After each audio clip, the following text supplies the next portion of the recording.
Welcome into Sports Betting with Donnie, presented by RightWager.com.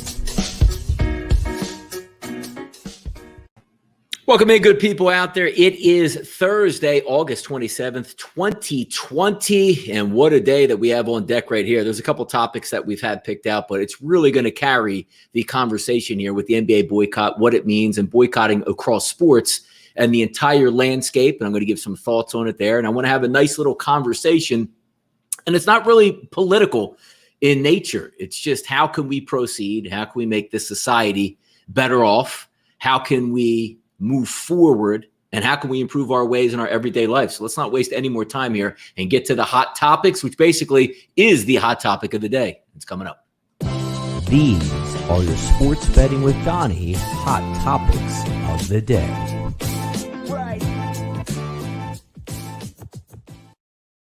All right, NBA boycott and what it means and how it affects everything. And I have a lot of thoughts that I have, yesterday as I watch what was taking place throughout.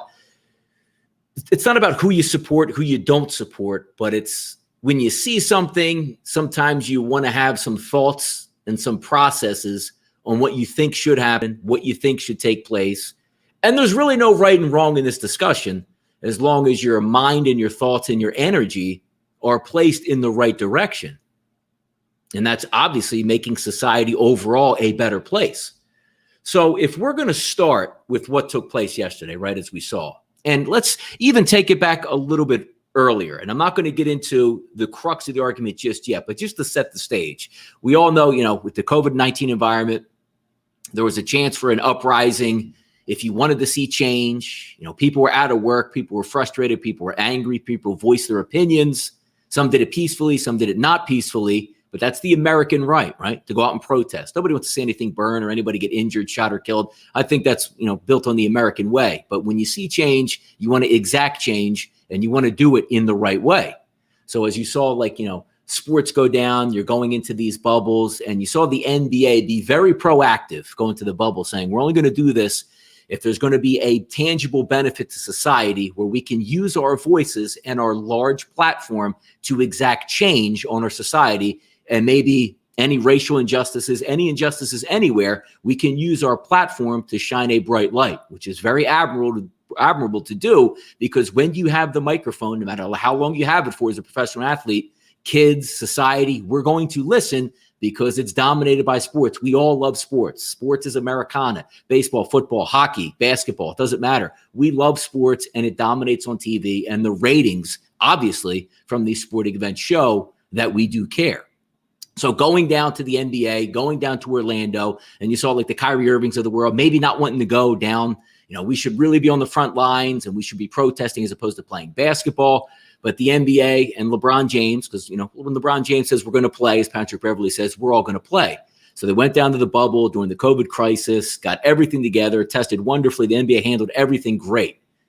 But I guess they would have thought that if you go down and you put a slogan on the court, if you put a slogan on the back of a shirt, if you wear T-shirts like the WNBA girls, I guess, make T-shirts up before every game, that was going to be enough to exact change, and social justice would take it from there. Hey, look, I'm watching a commercial. Okay, I'm watching a game. I see a slogan on a court. I see equality on the back of the shirt. I see Black Lives Matter on the back of the shirt. That should matter. But even though some of your top dogs in the NBA, LeBron James, Anthony Davis, said, look, I'm just going to wear my name on the back and I'm going to let my actions speak for themselves. And as you saw, Bruce Arians sent a tweet out today that said, hey, protesting usually doesn't work. I've been doing it since 1968, or I've been watching it since 1968. It doesn't exact change. And I agree with his stance.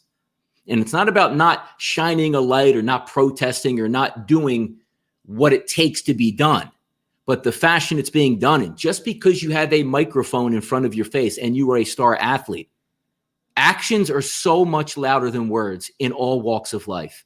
A cool hashtag doesn't change anything. A cool T-shirt doesn't change anything. No matter what you write on the court, no matter if you take a knee for the anthem, if you stand for the anthem, if you give a presser afterwards, they are only words, and they only go so far.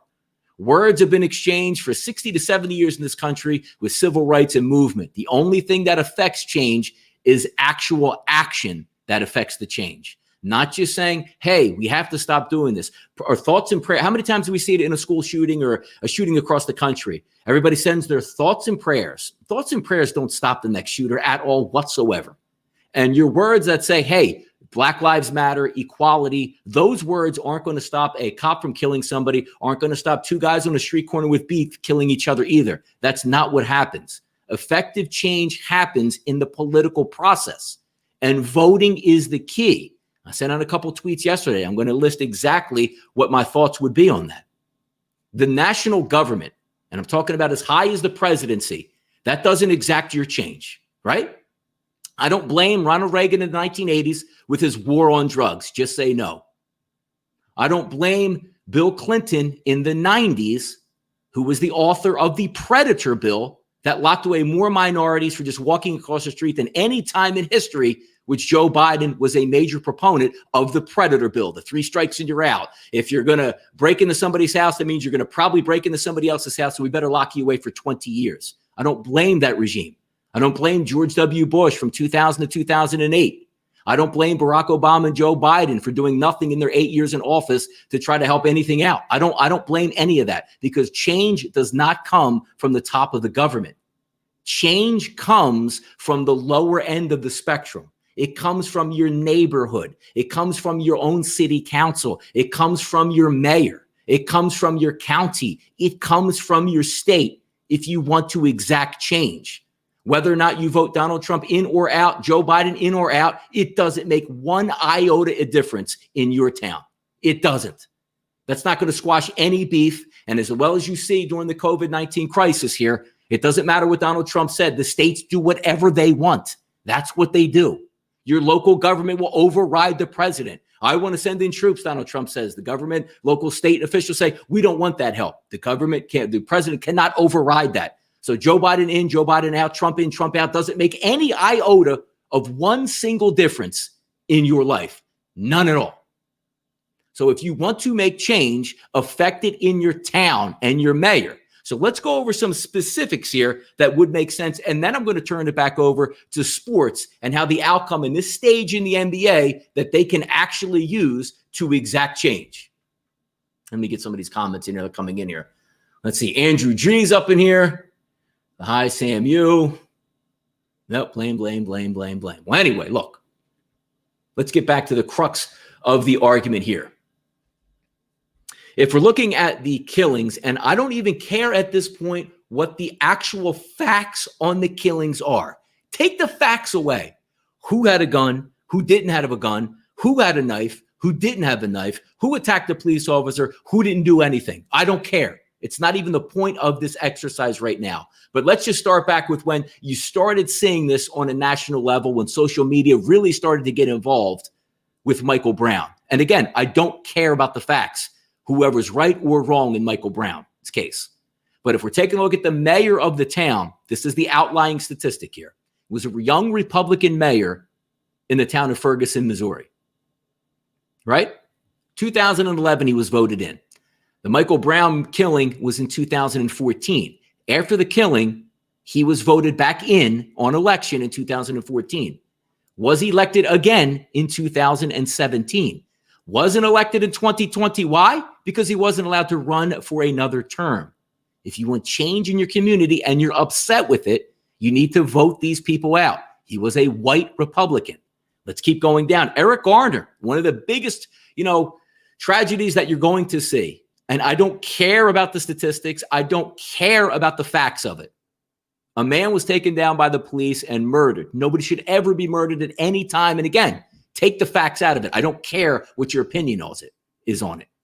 But we're taking a look at the mayor of the city in 2014. That was Bill de Blasio, a white Democrat. Let's keep moving south. Tamir Rice, Cleveland, 2014. Same time as Eric Garner. We saw the one, right? Kid playing with the pistol in the park. Tragedy all the way over. I don't care what the facts are.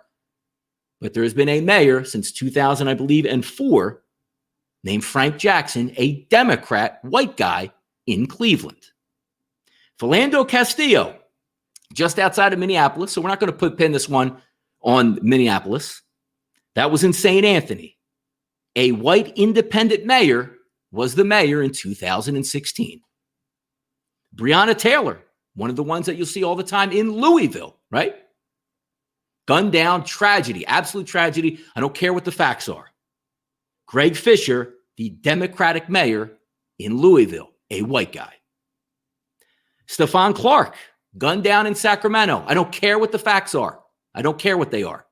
The Sacramento mayor, Darrell Steinberg, Democrat, white guy. George Floyd, one of the more recent ones, set the upheaval, demanding justice. We must change everything here. George Floyd, the mayor of Minneapolis, Jacob Fry, a white guy, a Democrat. Jacob Blake, who's the most recent one here. Don't care what the facts are. I don't want to hear anything about George Floyd's facts or what happened. I don't care. Right or wrong, I don't care. Same thing with Jacob Blake. Kenosha, Wisconsin. Mayor John Antermarian, a white Democrat. So if there's a pattern that you're seeing down on these lists, and you're saying, well, why does it matter on the mayor level? Like, what does that matter? Or any big city? The mayor appoints the police chief and sets the tone for the city and the police department. If you are unhappy with your leadership, especially in the police department, it starts with the mayor. And that's where it ends. So let's take it to the professional ranks here and what you're seeing in the NBA, and they're really going all in. And if you have a stance, I don't even care what the stance is, believe in it and achieve your stance. The NBA that's taking a step back now and canceled their games yesterday, and some Major League Baseball teams felt the need to cancel their games as well, MLS, WNBA, that's fine. But if you're going to cancel the games yesterday and not exact change and play today or tomorrow, you did nothing. You have the mic. Let's take a look at the Milwaukee Bucks at the center of it all right now, right? They led the charge yesterday. We're not playing. And I respect it. If you have a stance, take the stance. But if your stance is we're not playing today, but we're going to play tomorrow or the next day, and just use slogans, hashtags, and t-shirts, that's not going to exact any change whatsoever. Look at look at Milwaukee, the city, right? Last Republican mayor in the city of Milwaukee, Sherburne Becker, 1908. That's over 100 years of socialist and also Democrats that have had control of Milwaukee.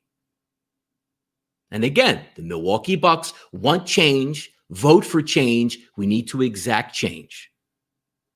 Tom Barrett has been the mayor of Milwaukee since 2004.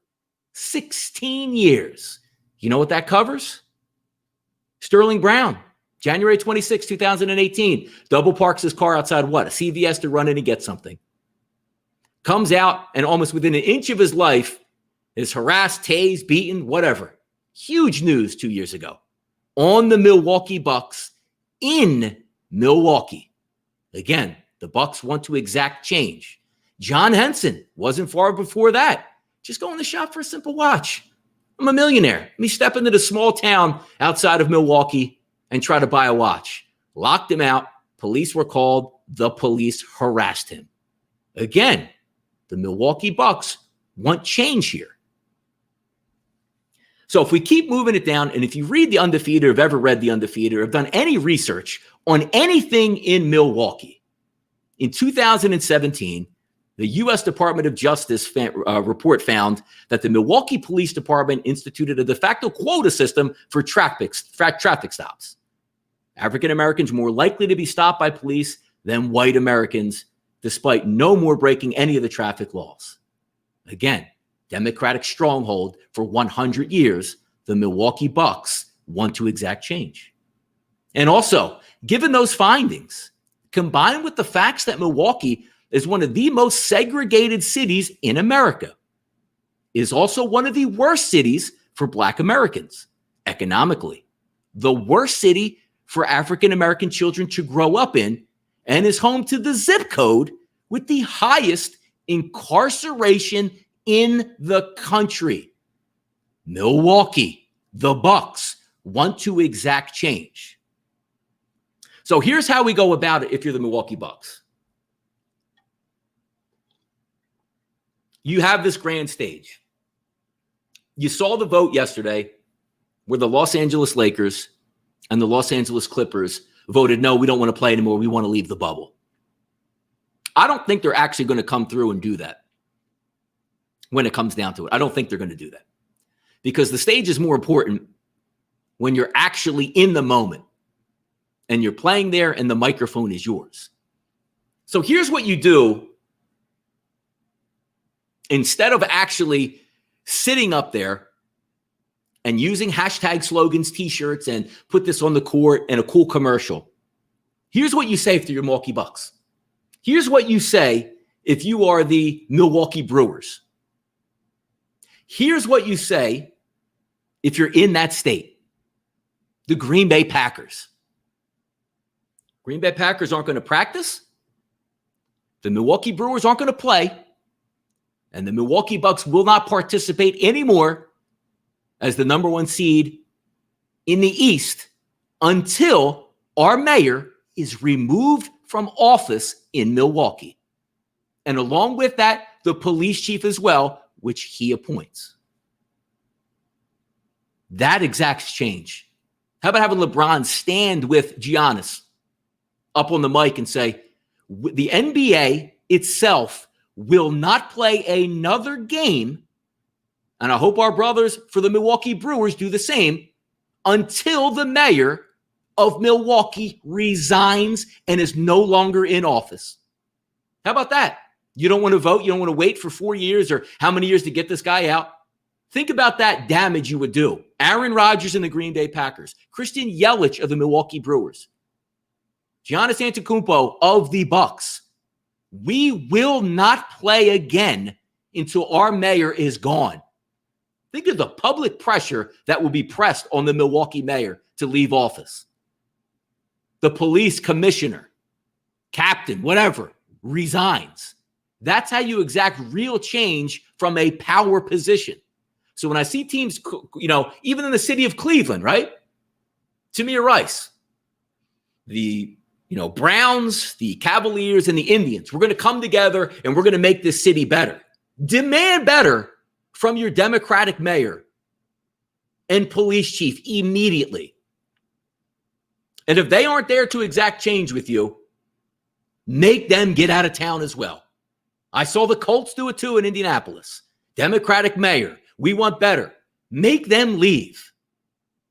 Let somebody else take control of the reins who actually cares about your city as opposed to a paycheck and make those changes.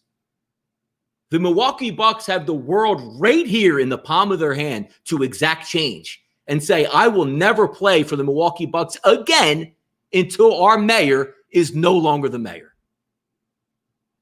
It's just the way it is. That's how you exact change. Republican, Democrat, Independent.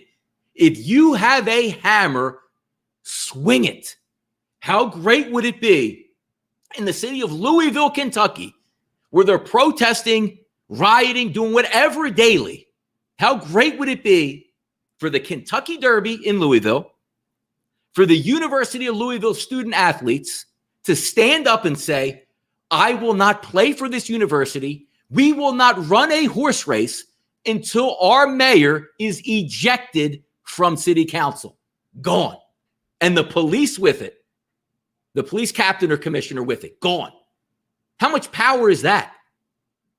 Remember Malcolm Jenkins here in the city of Philadelphia did some wonderful things trying to bring about social change in the city of Philadelphia. But if the Eagles want to make a real change, it starts with the police commissioner and it starts directly with the mayor. And if you're just from a town, you say, look, I'm not a professional guy. I'm not a professional athlete. I don't know where we can go with this conversation, but I want to make change. Do it from your own block. Even just forget about community policing. Let's just talk policing as is. You're a young kid growing up in the city of Philadelphia. You see it going the wrong way. Maybe you live in North Philadelphia, West Philadelphia. Yes, the education isn't there that we need. That needs to be increased. Absolutely no doubt. There needs to be way more options for kids in the city with their spare time. It needs to be cool to study at school. It needs to be great to be an athlete. a safe place to go. I remember the police athletic leagues open up all over the place, or just going out and playing basketball on the corner at one of the multiple city courts that you have as a safe space where kids enjoy and they can go to and from the playground and not worry about any violence that's around them. Wouldn't it be cool if there was an uprising that said, and look, police get paid well. It is a great job. You might start low on the pedestal, but after years, you will build up a nice salary and a terrific pension and a chance to change your community. Because if we're looking and worried about people calling 911 in the city, right? I don't know who's going to show up. Maybe Dave, Tom, and Steve show up in North Philadelphia on a 911 call and don't know what to expect. Tensions are high. These three cops show up. They don't know who's in the house. All they know is somebody might have been seen with a gun or there's a fight breaking out, and that's their only inclination to go in there and clean it up. But you know how that change would be different? If it starts with the younger generation coming up, graduating high school, being a police officer in your own community to exact change. How about this? You're young in the city. You're a now police officer, young, 22, 23, 24. A couple of your friends followed you in the same path. You request to patrol your own beats and your own blocks. North Philadelphia, West Philadelphia, South Philadelphia, doesn't matter. Germantown, Fishtown, Kensington, doesn't matter. You know what happens at that point?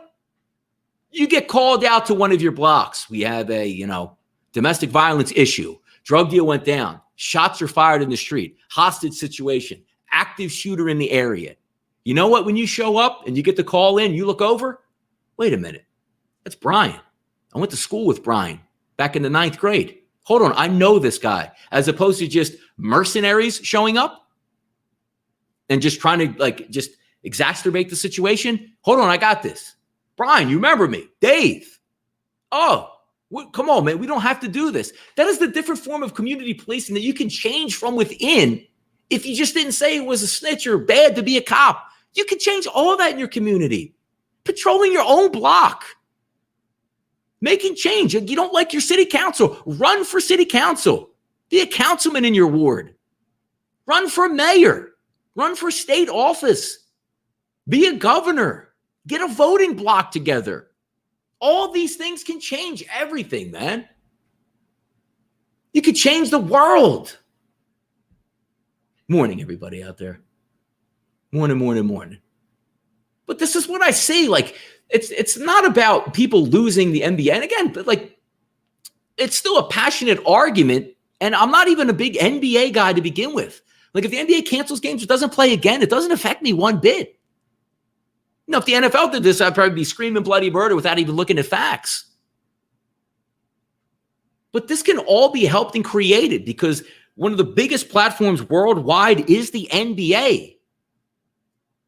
It takes more than a hashtag and a t-shirt to exact change. It takes more to just say, get out there and vote, because I see it all the time. And it's the same message, because if you're watching this, it's almost like saying, get out there and vote. Vote Trump out and all your worries will go away. The national election doesn't have anything to do with what you do on your neighborhood. Very little, if any, to do with that. So the fact that you need to vote out your mayor, your police commissioner, your police chief, that's how you exact change. And it moves to your county and then to your state. And that's how it's run. If you don't like the way your state is run, vote. And if you don't like the way the state is run and you vote and it doesn't work, go to another state that might fit your attributes of what you think is better. If you don't mind crime, live in a certain city. If you don't want crime, move to another city. If you can't move to another city, be that change. Get a block of voters on your block. Start with 20, start with 40, start with 60, start with 100. Politicians listen to voters. That's what they listen to because they know that's their paycheck. You ever see Lean on Me back in the day about East Side and Patterson? Instead of vote like the mayor out, the parents come in and say, hey, you're going to do what I want or we're going to vote you out. Then they start to listen. That's what happens. But I see the Milwaukee Bucks. I just see so many cities out here that it can exact change because of sport. Can you imagine in the city of Philadelphia, the political pressure on the mayor if the Philadelphia Eagles said, we will not play a single football game until Jim Kenney is gone? What would it take? 5 hours before Kenney resigns? It's the same thing in Milwaukee. Kenosha, again, as we take a look at, right? It's easy to make change. When you have the hammer, swing it. We ain't playing until this guy is out of office. End of story. I don't even want to hear anything else. I saw the Milwaukee Bucks were on with the lieutenant governor and maybe the attorney general or whoever it was. I said, you know what? Maybe they already got, maybe they were listening to me. Telepathy. Look, we're not playing here unless you guys are gone. See ya. I don't even care if we have to get rid of the governor. Go up to Madison. Toss the governor out. He don't want to make change. He's gone. Attorney general, he's gone. Mayor of the city, he's gone. Police chief, he's gone. It can all be done. You could swing your anvil and eject these people from office through public pressure, or you can wait to vote them out of office. But if you're not going to use this huge public stage right now to exact that change, it's all a waste of time. The WNBA with their T-shirts and their kneeing, that's a waste of time. Exact change. NBA putting slogans on the court, T-shirts on, that doesn't exact change. You have the moment right now. Demand it. Demand the Milwaukee mayor gone. It's simple. They'll listen. He'll be gone. 16 years of change. 100 year of Democratic stronghold in Milwaukee. Players being abused in their own city by their own police force and by their own law enforcement. But the Milwaukee Bucks again say they demand change. LeBron James demand change.